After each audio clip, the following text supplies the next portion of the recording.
What I found out was that, there's a niche market here to do some kind of assessment on existing assets. Interesting.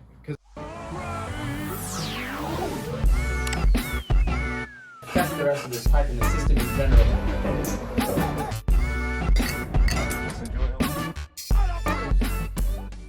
Fire contractors weren't doing that work; they couldn't do it. So you finally had it. Would that more of a property management group then? Was reaching out and saying, "Hey, obviously their client is frustrated. Mm-hmm. They if applied materials, they do the chips manufacturing stuff. That's risky business. They can't have downtime. So, I guess you're disrupting the market in 2005, and you're bringing this technology, and you said the guys just were like spinning their heads around, and when they saw you, like, holy cow, this is true. Has that been a reaction that you get frequently, or like going through to like 2010, 2014? Like what has been your reaction with customers when they start seeing this when you were doing the scanning? Well, we had one big facility management company hire us for a big project. It was a 9 million square foot facility in Colorado, and they hired us because they really liked what we were doing, and they wanted us to test the entire fire suppression systems, all of the risers, crossway branch lines, throughout this entire plant. And the company that hired us, when I would get on site, and I was doing this by myself back then, when I get on site, I had a big 12-foot ladder. I guess I was probably 52 at the time, 51, so I wasn't a young dude, but I was climbing up 12-foot ladders, grabbing big giant pipes and putting our technology on it. But the facility management company would say, hey, all you contractors, follow Sonic. Sonic inspection will tell you what is good, what needs to be replaced, what's bad, but don't ask us. Sonic is the guy that you're gonna have to follow from now on. It's like, that was pretty interesting. That was really powerful, right? It's like, whoa, that's interesting. So I guess what kind of program is that then that you were doing at that time? Because obviously today we know like there's these required assessments from the 5 years and the obstruction investigations, but and when you were starting out, what were you?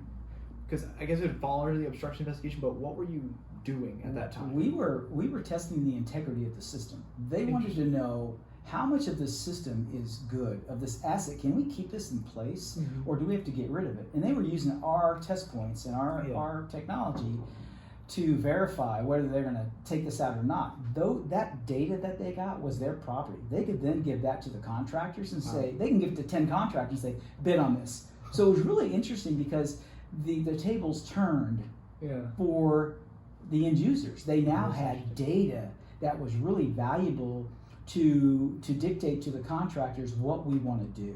So it kept everybody kind of honest, right? None of this fox watching the hen house type thing, right?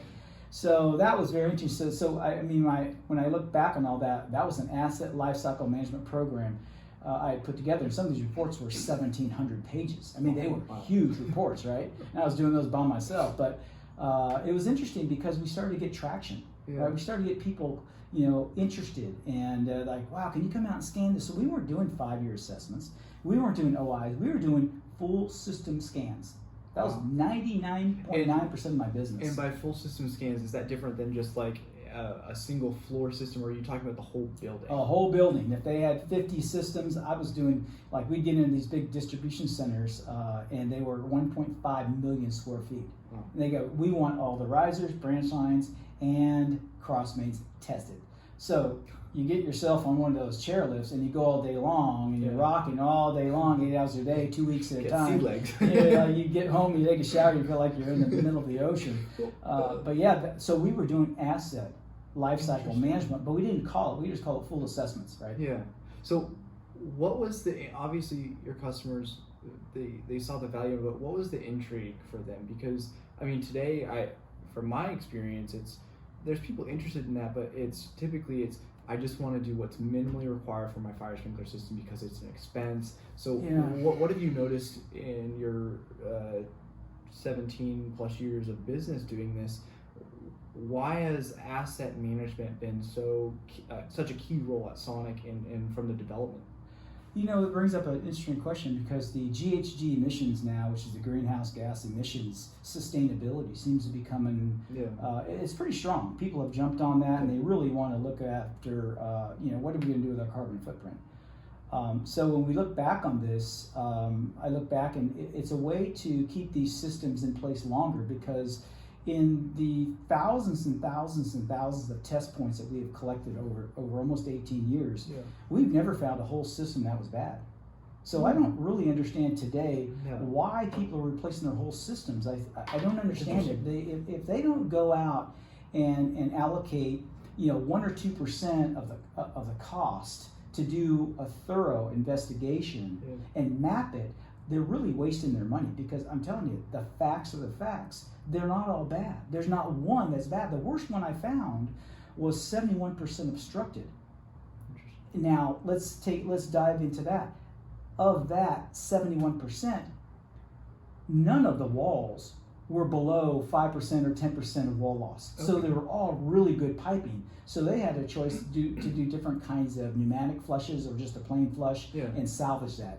But that was the only one in 18 years. Most of it's like 10%, 15%, and of that, only a small amount of that, the pipe's got to be swapped out.